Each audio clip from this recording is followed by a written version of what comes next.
Coup de projecteur sur un camp organisé pour de jeunes baroudeurs à Ans-sur-Lesse.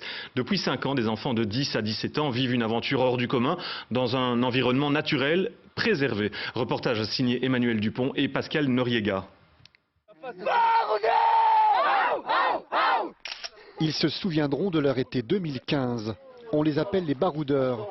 Ils ont en moyenne 16 ans et pendant une semaine, ces jeunes citadins vont vivre au plus près de la nature et affronter plusieurs épreuves, à commencer par celle du feu.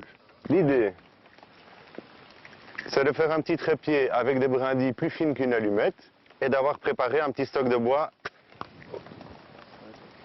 sur le côté. Évidemment, dès qu'on commence à avoir les bouts des doigts qui chauffent, on lâche, hein, les gars. Je savais pas allumer un feu avant comme ça. Il me fallait toujours des zèpes ou du journal. Et là, c'est chouette d'apprendre à allumer des feux pareil, quoi. Ils seront amenés à faire un raid de 2 jours à la fin du stage.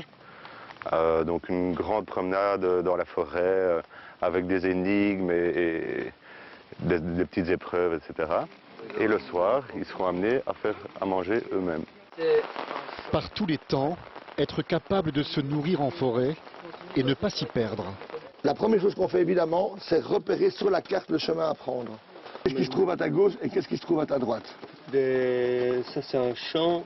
Il faut être observateur, c'est la qualité primaire du carto, être calme, réfléchi. Un baroudeur pour moi c'est quelqu'un qui sait se débrouiller, qui fait les choses à sa façon mais très bien, et tout ça avec de l'humour et de la bonne humeur. Première épreuve, Koh-Lanta.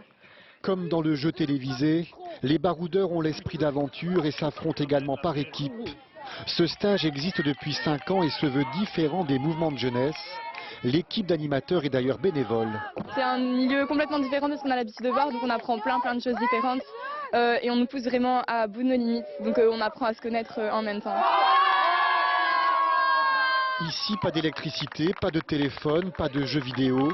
Chaque baroudeur a déboursé 250 € pour une semaine. Inoubliable.